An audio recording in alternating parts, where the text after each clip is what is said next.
Start பண்ணுவோமா? சரி, குழந்தைகளை வளர்ப்பதில் சிறந்தவர்கள் இன்றைய பெற்றோர்களா அல்லது அன்றைய பெற்றோர்களா என்று நம்ம விவாதம் செய்ய இங்கே வந்திருக்கிறோம். எல்லாரும் உற்சாகமா இருக்கீங்களா? சந்தோஷமாக பங்கு பெற்றுக்கொள்ளணும், கருத்தை பரிமாறணும், வசனத்தின்படி பேசினா ரொம்ப நல்லா இருக்கும். வசனம் தெரியலையா, பொதுவான காரியத்தை பேசலாம். யாரையும் துன்படுத்தக்கூடாது, யாரையும் புண்படுத்தவும் கூடாது. ஜாலியாக, பயங்கர ஜாலியாக இதை கொண்டு போகணும். சரியா? குழந்தைகளை வளர்ப்பதில் சிறந்தவர்கள். The responsibility of the parent. பெற்றோரின் பொறுப்பை பற்றி தான் நம்ம இந்த பட்டிமன்றம் கொண்டு வர போகிறது. பெற்றோருக்கு பிள்ளை வளர்ப்பதில் பெரும் பங்களிப்பு இருக்கா இல்லையா? அதை நம்ம பிள்ளைங்க இன்னைக்கு பேச போறாங்க. பிள்ளைகள என்ன பொறுப்பு இருக்கு பிள்ளைகள்கிட்ட பெற்றோருக்குன்னா, நல்வழியில நடத்தணும். நல்ல வழியில தான் நடத்தணும், அப்படியா இல்லையா?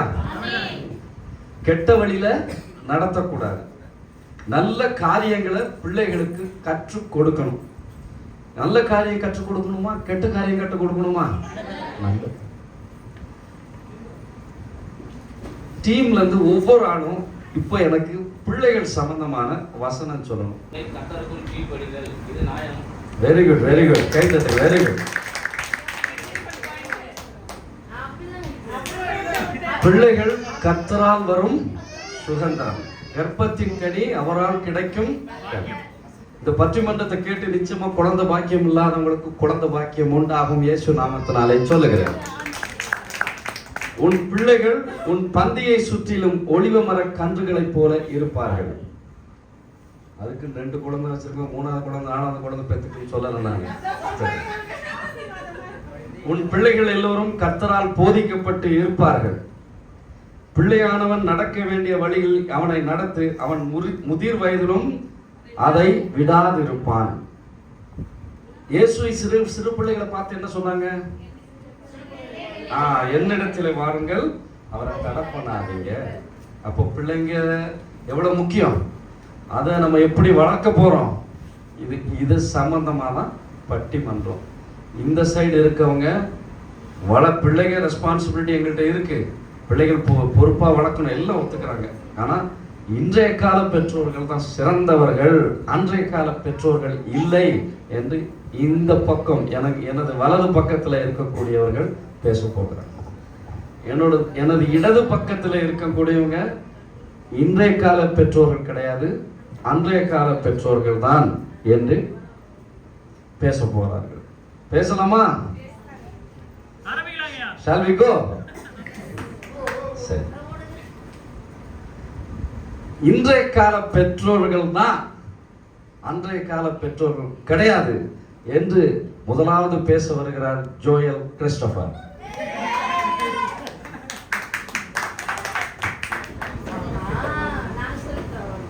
கர்த்தருக்கு ஸ்தோத்திரம். நடுவராக வந்திருக்கும் ஐயா அவர்களுக்கும், இங்கே வந்திருக்கும் எதிரணியவர்களுக்கும், எங்கள் அணியுள்ளவர்களுக்கும், இந்த விழாவை கண்டுகளித்து உற்சாகமாக கைத்தட்டுள்ள ஆடியன்ஸ் அவர்களுக்கும், நமது சபையின் மூத்த போதகர் ஐயா சாமுலை அவர்களுக்கும் மற்றும் எதிரணி தலைவர் ஜோஸ்வா அண்ணா அவர்களுக்கும்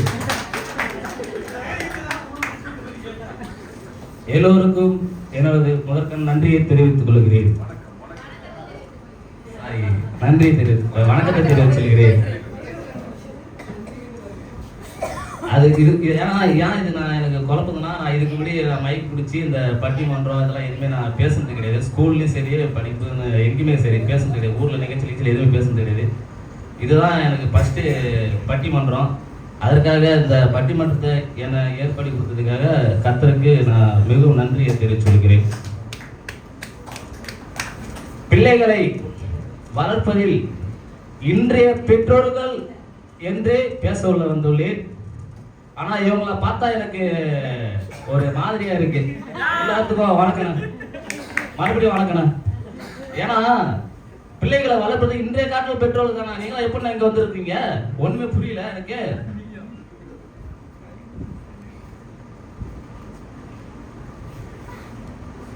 இன்றைய காலத்து பெற்றோர்கள் பிள்ளைகளை எப்படி வளர்க்கிறாங்க?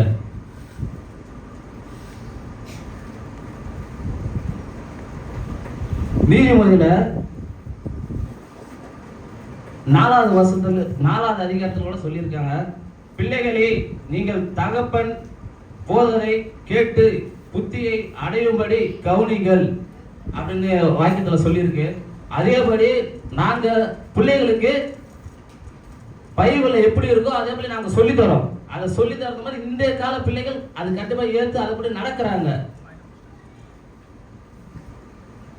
எக்ஸாம்பிளுக்கு அன்றைய காலத்துல ஒரு ஏன்னா இன்றைய காலத்துல ஒரு மொபைல் கொடுத்தாவே அதுக்குள்ள எல்லா A to Z எல்லா வழியும் தெரியுது. அது தெரியுது, மிக மிக நன்றி. ஏன்னா அன்றைய காலத்து பெற்றோர்கள் என்ன சொல்லுவாங்க, மொபைல் யூஸ் பண்ணக்கூடாது, அது பண்ணக்கூடாது, இது பண்ணக்கூடாதுன்னு சொல்லுவாங்க. இன்றைய காலத்து பெற்றோருக்கு எல்லாரும் யூஸ் பண்ணுங்க வா, அது அப்பப்ப யூஸ் பண்ணுங்க அப்படின்னு நாங்க போதிச்சு நாங்க சொல்லி பிள்ளைகளை நல்லபடியா வளர்க்குறோம். இன்றைய காலத்துல மொபைல் யூஸ் பண்றாங்க, கம்ப்யூட்டர் இந்த சிறு வயதிலே கம்ப்யூட்டர் அதிகம் யூஸ் பண்றாங்க.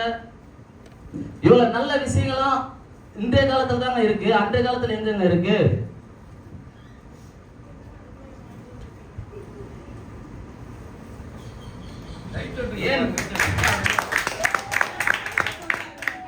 என் மகனே கேள், என் வார்த்தையை ஏற்றுக்கொள், அப்போது உன் ஆயுசுன் வருஷங்கள் அதிகமாகும். பெற்றோர்களுக்கு கீழ்ப்படிஞ்சு நாங்க சொல்றத எங்க பிள்ளைகளை கேட்கறதால அவங்களுக்கு வருஷங்கள் அதிகமாகிறது, ஆயுசுகள் கூடி கூடி போகிறது. கர்த்தருக்குள்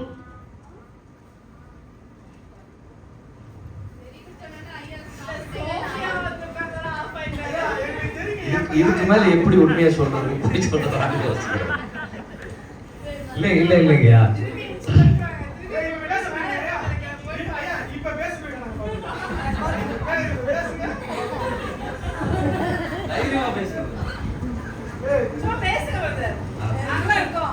சரிங்க.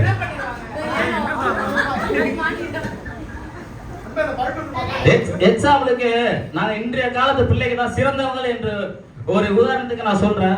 இந்த சபையில ஆரம்பிச்ச சண்டே கிளாஸ் ஆரம்பிச்சப்ப ப்ரோக்ராம் ஸ்டார்ட் பண்ணப்ப ஐயா மோசஸ் பசங்க வந்து நல்ல வசனங்களை வந்து அந்த சின்ன பையன் பேர் என்னன்னா டைட்டஸ் எல்லாரும் சொன்னாங்க, 5 வசனம் இந்த மாதிரி சொல்லி அக்கா சொன்னாங்க. ஆனா டைட்டஸ் சொன்னாப்புல 10 வசனம் சொன்னாப்புல. அப்ப பிள்ளைங்களை வளர்க்குறது இந்த காலத்துல வளர்க்குறாங்க, பெற்றோர்கள் நல்லா வளர்க்குறாங்க.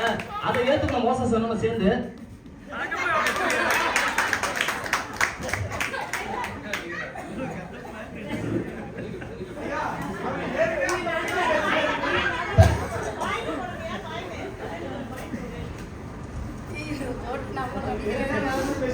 எங்கேயுமே பேசல, இதான் முதல் தடவை பேசுறாரு. எல்லாம் அடி வெரி குட்.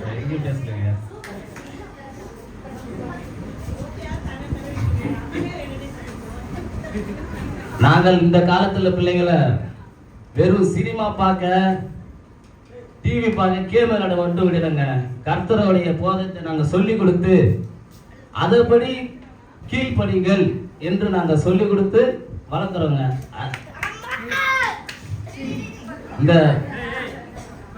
வார்த்தையை ஏற்படுவது கர்த்தருக்கு நான் கோடான கோடி நன்றி தெரிவித்துக் கொள்கிறேன். அனைவருக்கும் நன்றி. Very good very good. நல்லா கண்டுங்க. இன்னும் கொஞ்ச நேரம் பேசலாம், அவ்வளோ அருமையா பேசுறாரு. ஜோயல் கிறிஸ்டோபர் ரொம்ப அழகாக சொன்னாரு. சோஃபியா வெளியே இருக்கும்போது டபுளா அழகா சொன்னாரு. உள்ள வந்தாலும் கொஞ்சம் ஸ்டாப் ஆச்சு, ஆனால் பிக்கப் பண்ணிட்டாரு. அவர் என்ன சொன்னார்னா, மொபைல் பார்க்கறதுக்கு இன்றைய கால பெற்றோர்கள் ஊக்குவிக்கிறோம், ஏன்னா நிறைய நல்ல காரியங்கள்லாம் இருக்கு என்று அதனால பார்க்க வைக்கிறோம். அந்த காலத்தில் அதெல்லாம் ஒன்றுமே கிடையாது. அந்த கால பெற்றோர்கள் மொபைலை பார்க்காத, கம்ப்யூட்டரை பார்க்காத, நல்ல விஷயங்கள்லாம் இதில் கெட்ட விஷயங்கள்லாம் இருக்குது என்று சொல்லுகிறேன். இன்றைய காலை பெற்றோர்கள் நாங்கள் வந்து நல்ல விஷயத்த இருக்குது அதை பாருன்னு ஊக்குவிச்சு வளர்க்குறோம். உதாரணமாக டைட்டஸ் 10 வசனத்தை 5 வருஷத்துல 10 வசனத்தை சொன்னான். அதற்கு இன்றைய கால பெற்றோர்களாகிய சுபியும் மோசஸ் சுபி ஸ்ட்ரிக்டாக ட்ரெயின் அப் பண்ணி அது சொல்லி கொடுத்தனால அவங்க சொல்லி கொடுத்தனால பிள்ளைங்க நல்லா பண்ணாங்க. ஆகையால் இன்றைய கால பெற்றோர்கள் தான் சிறந்தவர்கள் என்று அருமையாக ஜோயல் கிறிஸ்டோபர் அருமையாக வந்து பேசினார். நல்ல பலத்த கரகோஷத்தை எழுப்புவோம். எல்லாருக்கும் சண்டையை பார்க்கணும்னு ஆசையா இருக்கா? சண்டையை பார்க்கணும்னு ஆசையா இருக்கா? ஃபைட் இருக்கா? ஃபைட் பார்க்க ஆசையா இருக்கா?